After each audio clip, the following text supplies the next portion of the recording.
Bismillahirrahmanirrahim. Assalamualaikum warahmatullahi wabarakatuh.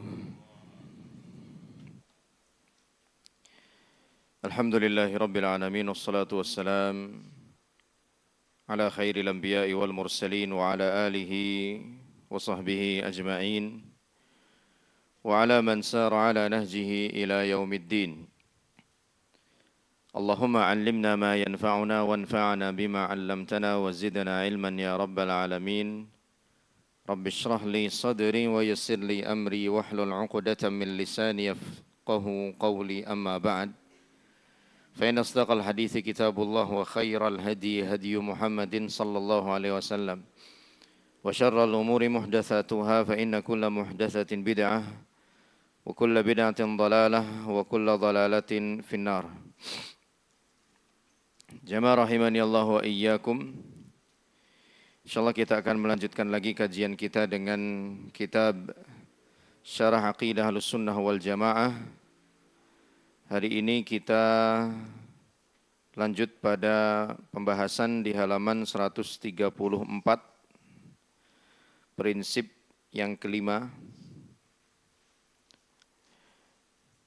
yang disebutkan oleh beliau rahimahullahu ta'ala, yaitu berkenaan dengan tauhidul uluhiyah atau disebut juga dengan tauhidul ibadah. Mempersembahkan segala hal yang menjadi peribadatan dari kita hanya kepada Allah Subhanahu wa taala saja.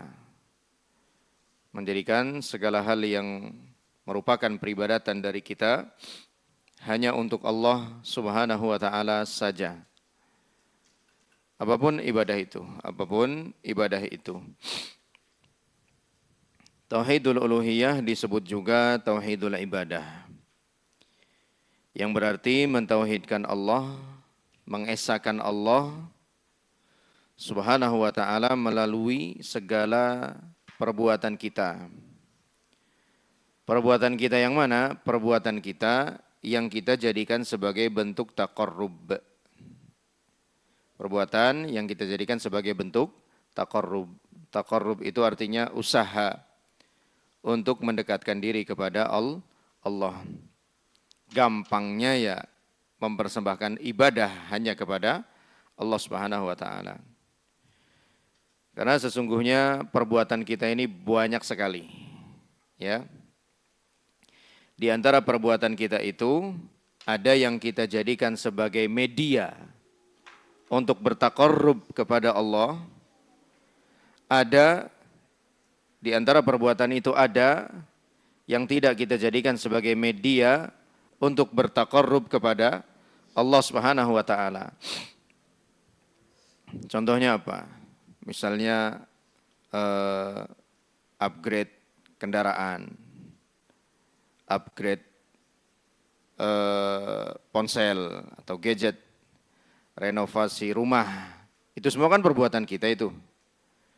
Tapi apakah perbuatan-perbuatan semacam itu kita jadikan sebagai media bagi kita untuk bertaqarrub kepada Allah? Kan tidak, ya. Karena kita bosan misalnya sudah sekian belas tahun rumah nggak direnov, ya. Kayaknya sekarang perlu direnov untuk peremajaan juga, ya. Selain keindahan juga untuk keamanan. Nah, itu kan sebenarnya hal yang sifatnya netral saja, tidak ada unsur taqarrubnya. Nah, sisi lain ada perbuatan-perbuatan yang jelas berunsur taqarrub kepada Allah, menjadi media untuk mendekatkan diri kepada Allah Subhanahu wa taala. Di sini beliau sebutkan contohnya. Dengan tujuan taqarrub kepada Allah yang masyru', yang disyariatkan olehnya. Seperti berdoa. Berdoa kan tujuannya agar kita semakin dekat dengan Allah Subhanahu wa taala. Kalau sudah dekat, kita harapannya atau kita berharap doa kita, permintaan kita diwujudkan, dikabulkan oleh Allah Subhanahu wa taala. Berarti doa adalah sebuah perbuatan yang kita jadikan sebagai media untuk taqarrub kepada Allah. Berarti doa tidak boleh kita persembahkan kepada selain Allah Subhanahu wa taala. Tidak boleh kita persembahkan kepada selain Allah Subhanahu wa taala. Begitu juga khauf, ya, khauf yang bersifat ibadah. Bukan khauf yang bersifat tabiat manusia, bukan.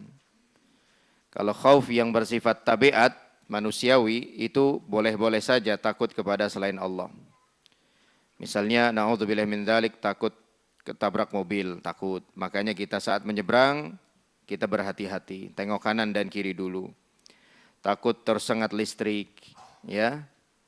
Takut hewan buas. Itu semuanya yang bersifat tabi'i, manusiawi. Boleh-boleh saja takut kepada Allah dalam jenis yang seperti ini. Adapun takut yang bersifat ibadah, yang membuat kita merasa hina di hadapan pihak yang kita takuti, sekaligus membuat kita mengagungkan pihak yang kita takuti, berarti takut semacam ini sudah tergolong takut ibadah. Yang kalau sudah tergolong sebagai takut ibadah, tidak boleh dialamatkan kepada selain Allah Subhanahu wa taala. Ya. Kita-kita yang takut terhadap atau takut tersambar petir misalnya, naudzubillah min dzalik, tersengat aliran listrik misalnya, apakah sampai membuat kita merasa hina di hadapan listrik? Kan enggak, ya. Di depan gardu listrik gitu kita nunduk-nunduk, kan enggak, ya. Kita juga enggak mengagungkan dia, cuma kita takut akan bahayanya, ya, yang bisa memudaratkan kita. Tapi lihat mereka-mereka yang takut kepada benda-benda yang mereka keramatkan. Keris misalnya, ya, senjata-senjata pusaka atau benda-benda lainnya yang mereka keramatkan. Itu mereka merasa takut terhadap benda itu, ada dua unsur tadi yang menyertainya. Unsur rasa hina di hadapan benda yang dia takuti sehingga membawanya dengan begitu berhati-hati sekali, ya. Bahkan mungkin dimandikan, ya, dengan kembang 7 rupa misalnya. Kemudian diagungkan. Takut semacam ini berarti sudah bernilai ibadah. Berarti enggak boleh dialamatkan kepada benda itu. Karena takut yang semacam ini bernilai ibadah hanya boleh dialamatkan kepada Allah Subhanahu wa taala saja, ya. Jadi ada takut yang bersifat ibadah, ada takut yang bersifat tabi'ah, ya, atau tabi'i. Yang tabi'i ini wajar-wajar saja kalau kita takut kepada yang lain daripada selain Allah, tapi bukan sebagai bentuk penghinaan diri kita kepada hal itu, ya, bukan juga kita sedang mengagungkan hal yang kita takuti itu. Adapun takut yang bersifat ibadah hanya boleh kepada Allah Ta'ala saja. Berharap juga demikian, ya. Berharap yang sampai membuat dia merasa hina, merasa benar-benar berpasrah sekali kepada pihak yang dia harapkan. Rasa harap semacam ini, rasa rojak semacam ini hanya boleh ditujukan untuk Allah Subhanahu wa taala. Adapun harapan yang bersifat manusiawi, ya, saya harap kamu bisa memahami apa yang saya jelaskan. Apakah itu sampai membuat kita merasa hina? Enggak. Apakah itu sampai membuat kita mengagungkan dia? Enggak. Kita berharap dia bisa memahami apa yang kita jelaskan. Rasa pasrah kita, apakah kita alamatkan kepada dia? Enggak. Tetap kita alamatkan kepada Allah Subhanahu wa taala, ya. Nah, harap yang semacam ini juga hanya boleh dipersembahkan kepada Allah Subhanahu wa taala saja, hingga tidak boleh berharap kepada selain Allah dalam harapan yang sudah ada unsur kepasrahannya, yang sudah ada unsur merendah sekali di hadapan pihak yang dia harapkan, ada unsur pengagungan terhadap pihak yang dia harapkan. Jangan sampai demikian, ya. Kita boleh saja memasrahkan satu amanah tertentu kepada seseorang, tetapi jangan lupa bahwa penentu akhirnya semuanya adalah Allah Subhanahu wa taala, ya. Ketika kita sedang berobat misalnya ke seorang dokter misalnya, ya, atau kita sedang berkonsultasi dengan tenaga ahli, kita kan berharap mereka bisa membantu kita. Tapi jangan sampai kebablasan rasa harapnya dipasrahkan kepada tenaga-tenaga ahli tadi atau tenaga medis tadi dan yang lain sebagainya. Makanya Syekh Ibnu Utsaimin rahimahullah ta'ala pernah mengingatkan kita-kita yang penghasilannya bersumber dari gaji bulanan itu jangan sampai salah harap. Ya, kita-kita yang penghasilannya bersumber dari gaji bulanan jangan sampai salah meletakkan harapannya. Harapan itu tetap kepada Allah Subhanahu wa taala. Gaji-gaji yang kita terima itu hanya sarana yang menjadi jalan untuk sampainya rezeki Allah Subhanahu wa taala kepada kita, ya. Berikutnya juga mahabbah. Mahabbah, ya dulu kita sudah membahas macam-macamnya, ada 5, nanti silakan dimeroja sendiri di halaman berapa kemarin tuh. Ada macam-macam mahabbah, belum jauh kok. Ya. Di halaman 121 itu. Ya. Halaman 121 di ayat 165 surah Al-Baqarah. Itu kemarin kita sudah jelaskan ada 4 mahabbah yang berkaitan dengan Allah Subhanahu wa taala. Yang pertama mahabbatullah, ya, mencintai Allah. Kemudian yang kedua mahabbatu ma yuhibbuhullah, mencintai apa yang dicintai oleh Allah. Yang ketiga al-mahabbatu ma'allah, mencintai Allah bersamaan dengan cinta kepada selain Allah.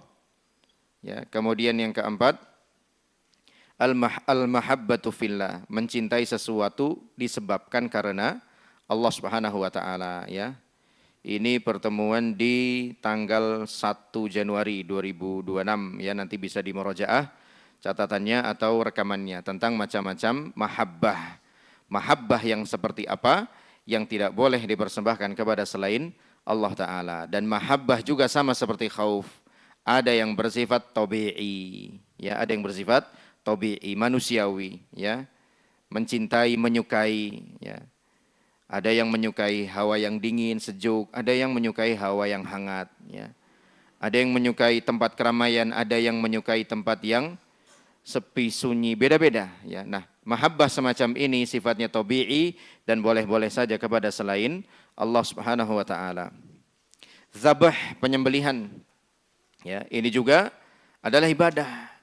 Jelas-jelas ibadah, enggak ada yang bilang enggak ibadah, bahwa zabah adalah bukan ibadah, itu enggak ada, ya. Dan kalau kita melihat ke masyarakat kita, rupanya masih ada yang melakukan praktik-praktik semacam ini. Mereka menyembelih kambing misalnya atau ayam dipersembahkan kepada selain Allah Subhanahu wa taala, ya. Yang belum lama di salah satu telaga yang masyhur, ya, di tempat kita ini dilakukan ritual semacam itu. Ya, ketika terjadi badai atau angin besar, ya, disembelihlah seekor kambing. Ini jelas perbuatan syirik kepada Allah Subhanahu wa taala. Ya, padahal setiap hari boleh jadi, ya, dia mengatakan atau membaca firman Allah Subhanahu wa taala, fasholli li rabbika wanhar, ya, maka salatlah untuk Tuhanmu saja dan sembelihlah kurban hanya untuknya saja. An-nahr, az-zabah itu sama-sama sembelihan, ya. Bedanya kalau an-nahr itu untuk unta, sedangkan az-zabah untuk sapi, kambing dan yang semisalnya. Tapi yang jelas mengalirkan darah itu hanya dipersembahkan untuk Allah Subhanahu wa taala saja. Dan praktik semacam ini rupanya masih ada saja di masa kita yang sudah seterang ini media dan informasinya. Bernazar, ya, bernazar juga hanya untuk Allah Subhanahu wa taala saja, tidak boleh kepada selain Allah Subhanahu wa taala. Bahkan untuk memenuhi nazar pun Nabi SAW masih memberikan catatan, jangan sampai, ya, di sebuah tempat yang di sana ada praktik perbuatan syirik kepada Allah Subhanahu wa taala. Suatu ketika ada seorang laki-laki yang datang kepada Nabi SAW dan bertanya, saya dulu pernah punya nazar akan menyembelih kurban di sebuah tempat yang bernama Buanah. Apakah saya boleh untuk memenuhi nazar saya tersebut? Nabi SAW bertanya sebelum memberikan jawaban, afiha wasanun yu'bad, apakah di Buanah ada berhala yang disembah oleh penduduknya di sana? Maka penanya tersebut mengatakan tidak ada. Ya, tidak ada berhala yang diagungkan disembah di sana, enggak ada. Maka Nabi SAW mengatakan, aufi binadrik, ya, tunaikanlah nazarmu. Sekedar ada praktik, ya, Persembahan kepada selain Allah saja, itu sama Nabi SAW dipastikan untuk nggak boleh ada. Apalagi kalau benar-benar nazar itu dipersembahkan untuk selain Allah Subhanahu wa taala, lebih dilarang lagi pastinya oleh Rasulullah sallallahu alaihi wasallam. Selanjutnya isti'anah, istighatsah dan isti'adzah. Minta pertolongan lagi, minta perlindungan, ya. Isti'anah minta pertolongan. Istighatsah juga minta pertolongan. Isti'adzah minta perlindungan. Isti'anah talabul i'anah, talabul aun ala jalbil khair. Minta permohonan, meminta pertolongan kepada Allah untuk meraih suatu kebaikan. Apapun kebaikan yang kita harapkan, kesembuhan, kesehatan, kedamaian, keamanan, keimanan, keteguhan hati, ini kan semuanya kebaikan nih. Ya. Itu disebut dengan isti'anah. Makanya setelah kita lihat firman Allah di surat Al-Fatihah yang kita baca di ayat 4 kan, wa iyyaka nasta'in, ya, dan hanya kepadamu kami mohon pertolongan. Berkenaan dengan ayat ini kan Allah berfirman, ya, hadza baini wa baina abdi wa li abdi ma sa'al. Dari awal. Ya, ketika seorang hamba membaca alhamdulillahi rabbil alamin, Allah berfirman, hamadani abdi. Hambaku memujiku. Ketika si hamba mengucapkan ar-rahmanir rahim, Allah Subhanahu wa taala berfirman, asna alayya abdi. Hambaku menyanjungku. Maliki yaumiddin, ketika kita membaca Maliki yaumiddin, Allah berfirman, majjadani abdi. Hambaku mengagungkanku. Iyyaka na'budu wa iyyaka nasta'in. Ketika kita membaca itu, Allah mengatakan, hadza baini wa baina abdi. Ayat ini adalah bagianku dan bagian hambaku. Yang bagianku, bagian Allah maksudnya adalah iyyaka na'bud. Sedangkan bagian kita adalah wa iyyaka nasta'in, ya. Ini bagian kita. Nah, setelah itu Allah bilang wali abdi masa'al. Dan hambaku akan memperoleh apa yang dia minta. Setelah itu apa yang kita baca? Ihdinas siratal mustaqim. Minta ditunjuki jalan yang lurus. Minta ditunjuki jalan yang lurus itu minta kebaikan atau tidak minta kebaikan? Minta kebaikan, ya. Setelah kita mengikrarkan wa iyyaka nasta'in, isti'anah, nasta'in itu kan dari kata isti'anah. Lanjutnya pada ayat kelima langsung kita sebutkan permintaan kebaikan itu kepada Allah Ta'ala, yaitu siratal mustaqim, ya, siratal mustaqim.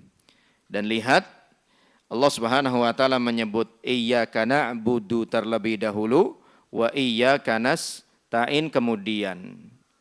Ini sebuah informasi dari Allah Subhanahu wa taala bahwa ketika kita hendak beristi'anah kepada Allah, hendak memohon pertolongan kepada Allah, lebih dulu ada hal yang mesti kita lakukan, yaitu apa? Iyyaka na'bud, hanya kepadamu kami menyembah.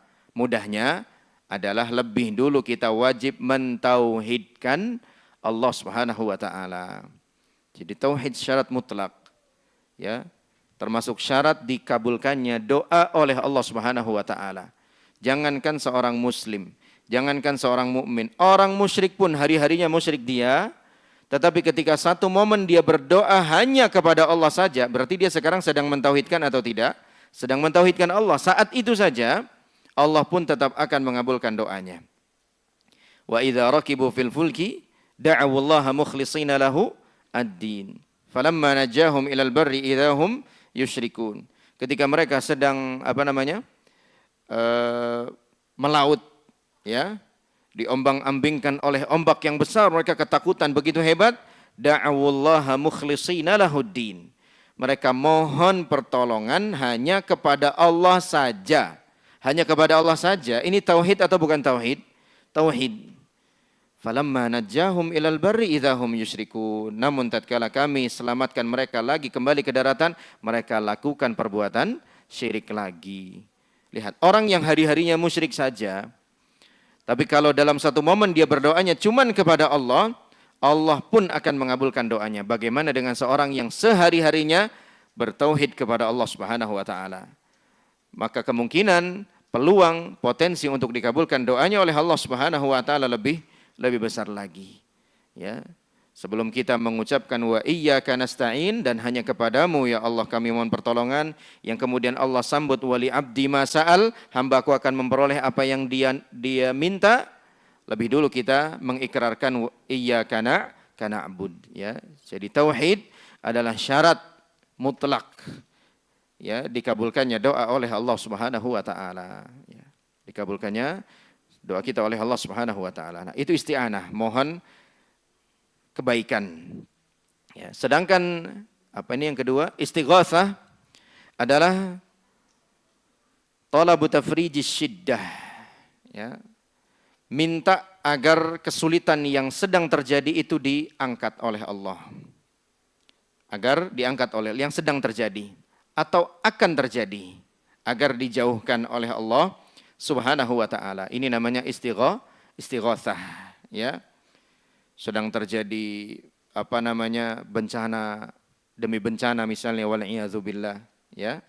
Sedang posisinya sedang. Maka minta agar segera diangkat oleh Allah musibah tersebut, bencana tersebut, di stop, ya.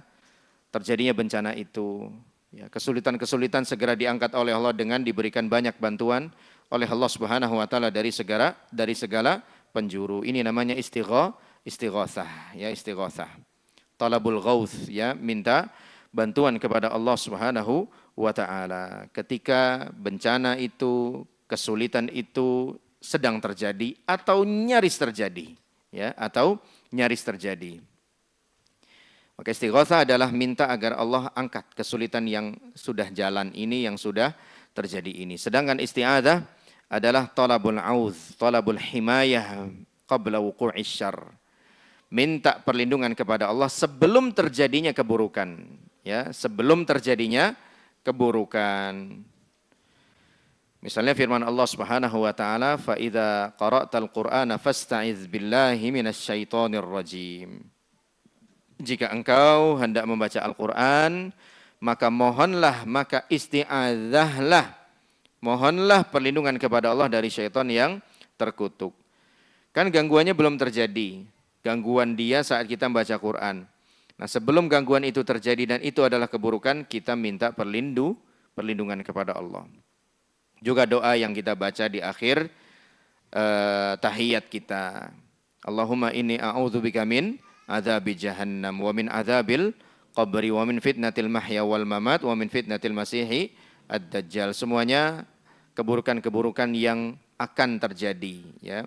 Supaya tidak terjadi, kita lebih dulu antisipasi dengan cara minta perlindungan kepada Allah Subhanahu wa taala, ya.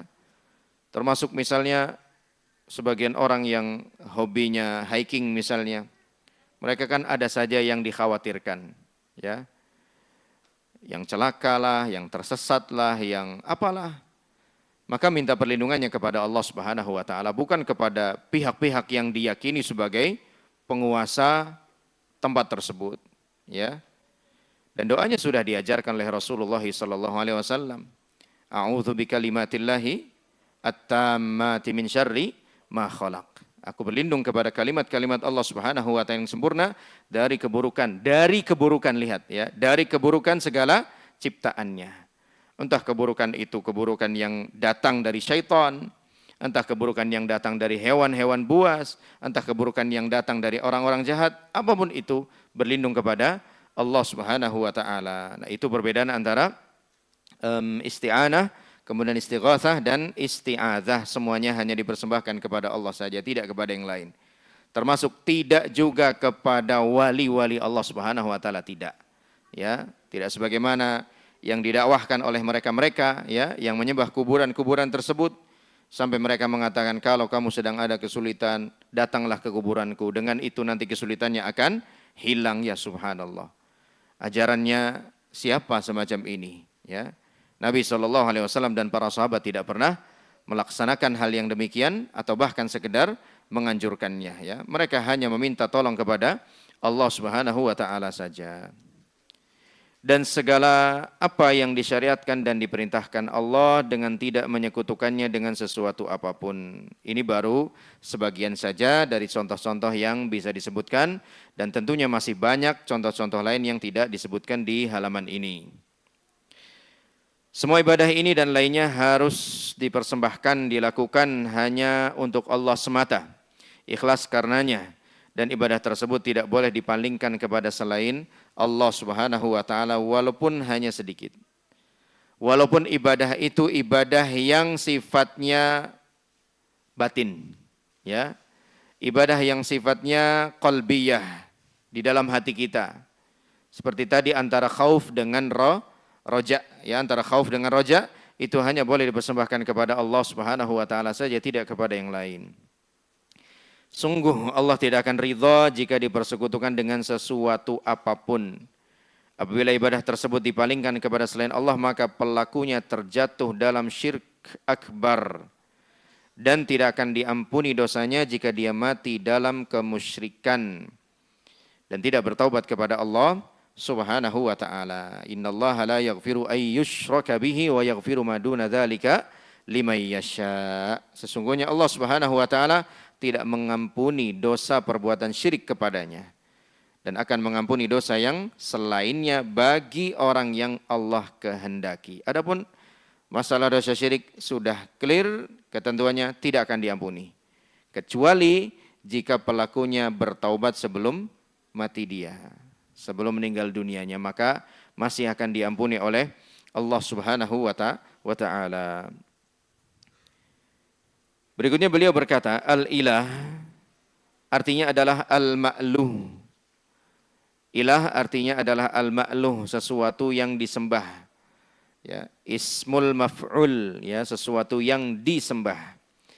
Dengan kecintaan serta pengagungan. Lihat, dengan kecintaan dan pengagungan.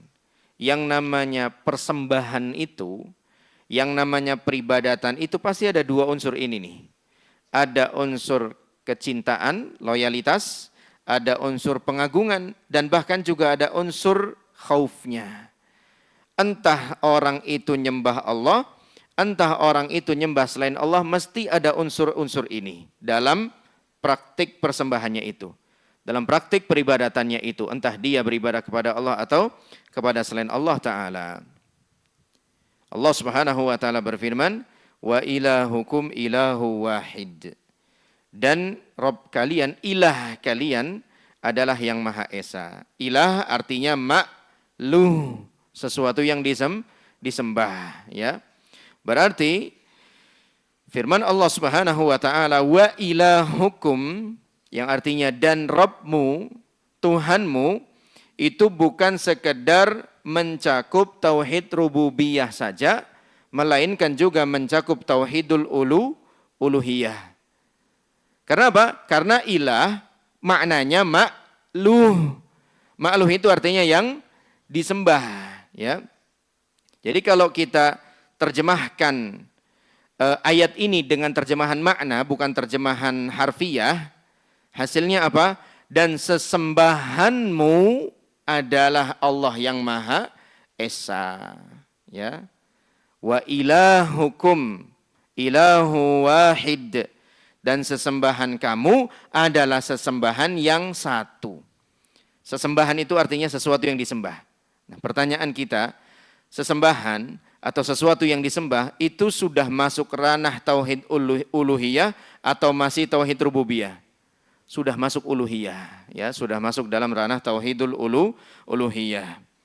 Makanya sekedar menerjemahkan atau menafsirkan la ilaha illallah dengan arti tidak ada Tuhan selain Allah, itu terjemahan yang masih kurang. Karena sekedar pengakuan Tuhan bahwa Tuhan itu hanya Allah, itu baru tauhid rububiyah saja. Padahal inti daripada kalimat la ilaha illallah adalah tauhidul uluhiyah. La ilaha, apa arti la ilaha?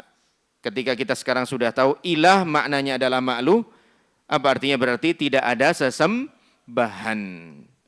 Tidak ada yang disembah bihaq dengan benar kecuali hanya Allah Subhanahu wa taala saja, ya. Itulah mengapa Ahlus Sunnah wal Jamaah menafsirkan la ilaha illallah dengan makna la ma'buda bihaqqin illallah. Tidak ada ma'bud. Ma'bud itu adalah sinonim atau persamaan kata dari kata ma'luh, ya. Dari kata ma'luh. Bunyinya kan sama ya. Ma'luh, ma'bud. Dari isim maf'ul, ya, sesuatu yang di, ya.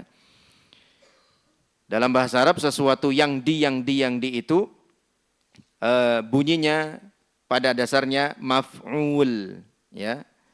Misalnya ini dia, ma'luh. Contohnya lagi ma'bud, ya. Itu artinya yang disembah, yang diibadahi, ya. Contoh dalam kata kerja yang lain, makul, sesuatu yang dimakan. Ya, sesuatu yang dimakan. Dan seterusnya. Jadi ilah dalam ayat manapun maknanya adalah makluh, sesuatu yang disembah. Dan ini adalah hal yang memang berlaku dalam bahasa Arab. Ya. Suatu kata bermakna isim maf'ul atau sebuah objek. Ya. Contohnya yang lainnya adalah al-qatil, ya, al-qatil artinya al-maqtul, ya. Terjemahannya pembunuhan, tapi maknanya adalah seseorang yang dibunuh. Al-jarih, ya, seorang yang terluka. Maknanya al-majruh, seorang yang dilukai, ya. Nah, hal-hal semacam ini adalah suatu hal yang memang berlaku dalam bahasa Arab, ya. Isim fa'il bermakna isim maf'ul, ya.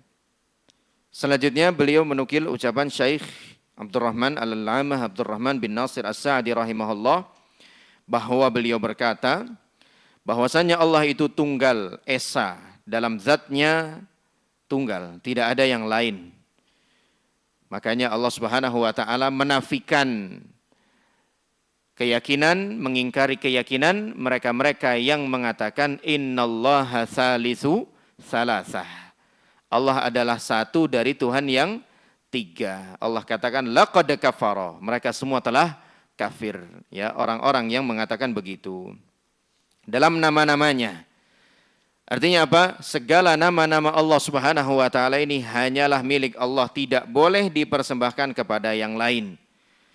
Sebagaimana yang dilakukan oleh orang-orang musyrik ketika mereka mengambil nama Allah, menduplikat nama Allah, kemudian dipakai buat menamai berhala. Salah satu nama Allah adalah Allah, ilah. Mereka duplikat, mereka buat untuk berhalanya jadi Lata, versi perempuannya. Ya.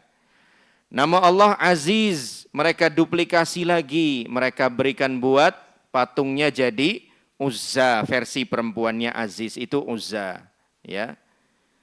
Tapi jangan dipakai nama buat anak, ya. Anak yang pertama namanya Aziz, laki-laki, yang kedua perempuan jadi Uzza, jangan.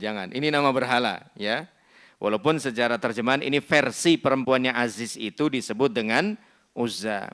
Allah punya nama lagi Al-Mannan, diduplikasi oleh mereka, dijadikan buat berhalanya, dinamakanlah Al-Manat, versi perempuannya Al-Mannan.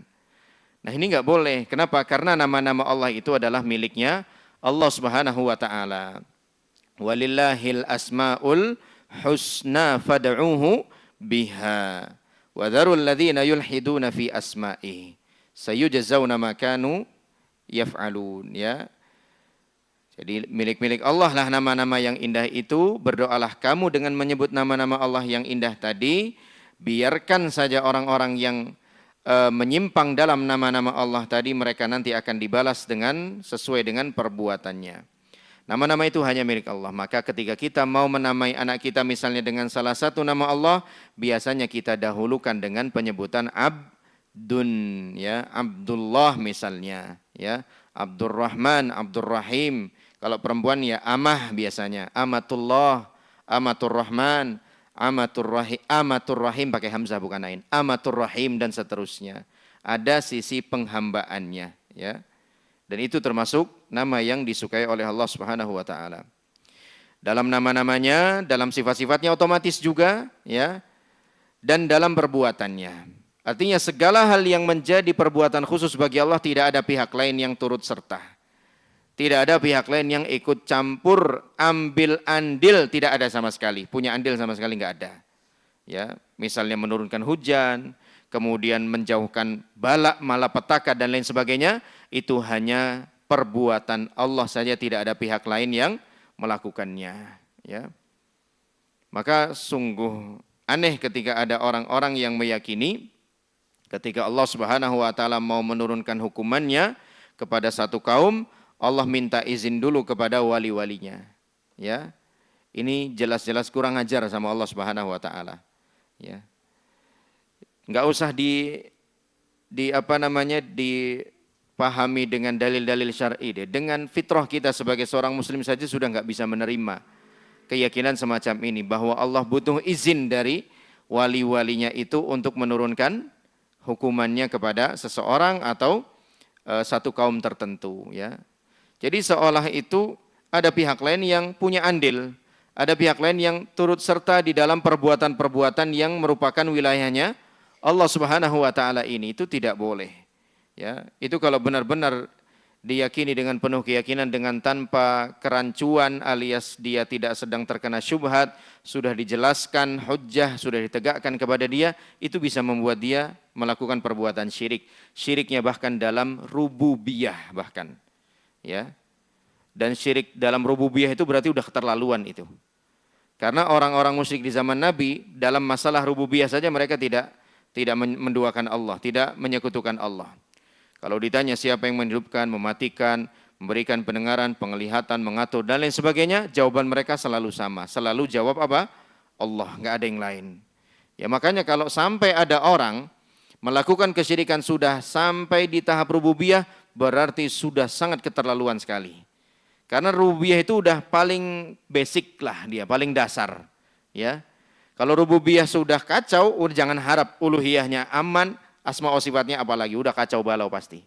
Ya, karena semuanya dimulai dari rububiyah, dimulai dari rububiyah.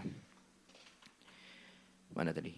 Tidak ada sekutu baginya baik dalam zatnya, nama-namanya maupun sifat-sifatnya, tidak ada yang sama dengannya, tidak ada yang sebanding dengannya, tidak ada yang setara dengannya, tidak ada sekutu baginya. Dan ayat-ayat semacam ini banyak ya. Misalnya firman Allah laisa kamitslihi syai', ya, juga firman Allah walam yakul lahu kufuwan ahad fala tadribu lillahil amsal wala taj'alu lillahi andada, ya. Dan lain sebagainya, ya, yang menjelaskan bahwa Allah Subhanahu wa taala menafikan adanya kesepadanan, kesamaan, keserupaan antara Allah Subhanahu wa taala dengan selainnya. Selainnya itu ya apa saja, ya, selainnya itu bisa apa saja. Tidak ada yang mencipta, tidak ada yang mengatur alam semesta ini melainkan hanya Allah. Apabila demikian, dialah satu-satunya yang berhak diibadahi. Dialah Allah yang tidak boleh disekutukan dengan seseorang pun dari makhluknya. Inilah alasan, ya, mengapa hanya Allah yang boleh diibadahi berdasar firman Allah di surah Ali Imran ayat 18. Syahidallahu annahu la ilaha. Apa la ilaha artinya jadinya tadi? La ma'luh, tidak ada yang disembah, ya. Syahidallahu annahu la ilaha illahu. Allah menyatakan, Allah mempersaksikan bahwa tiada ilah dalam kurung apa? Sesembahan, ya, dalam kurung sesembahan yang berhak diibadahi dengan benar selain Dia. Yang menegakkan keadilan, para malaikat dan orang-orang yang berilmu juga menyatakan demikian, memberikan persaksian demikian. La ilaha illa huwal azizul hakim. Tidak ada sesembahan yang berhak diibadahi dengan benar selain Dia yang Maha Perkasa lagi Maha Bijaksana. Syekh Abdurrahman bin Nasir As-Sa'di rahimahullah ta'ala, yaitu yang kutipannya di atas tadi disampaikan oleh penulis rahimahullah, berkata, hadza taqrirun minallah lit-tauhid.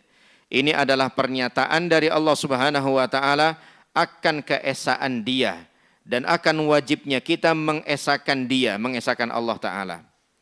Bi'a'zamit turuqil mujibati lahu, dengan alasan yang paling mendasar sekali, yaitu apa?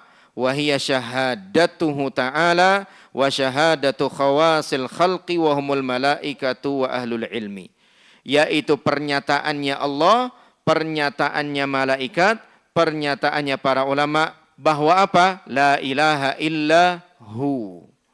Tidak ada sesembahan yang berhak disembah kecuali hanya Dia. Artinya apa? Sekalipun manusia seluruh dunia ini tidak menyembah Allah Subhanahu wa taala, ayat ini, kenyataan ini, realita ini sudah cukup untuk menjadi dasar, menjadi alasan utama mengapa hanya Allah yang boleh disembah. Karena Allah sudah memberikan pernyataan tersebut. Sekalipun seluruh alam menolak, enggak ngaruh. Ya, karena Allah sudah memberikan persaksian demikian. Ternyata malaikat pun memberikan kesaksian yang sama. Ternyata para ulama pun memberikan kesaksian yang sama bahwasanya tiada ilah yang benar yang berhak untuk disembah kecuali hanya Allah Subhanahu wa taala. Maka itu sudah cukup menjadi alasan bahwa memang cuma Allah yang boleh disembah. Belum lagi alasan yang lain, yaitu Allah menciptakan kita, Allah menghidupkan kita, mengatur kita, dan seterusnya. Itu alasan-alasan selanjutnya mengapa hanya Allah yang boleh disembah. Belum masuk isya nih? Si panjang nggak nih? Si lumayan panjang ini sambungannya. Insya Allah kita teruskan pada pertemuan yang akan datang saja. Sampai di sini kajian kita pada kesempatan hari ini. Wallahu a'lam bishawab. Hadanallahu wa iyyakum ajma'in. Subhanakallahumma bihamdika. Asyhadu an la ilaha illa anta astaghfiruka wa atubu ilaik. Billahi taufiq wal hidayah. Wassalamualaikum warahmatullahi wabarakatuh.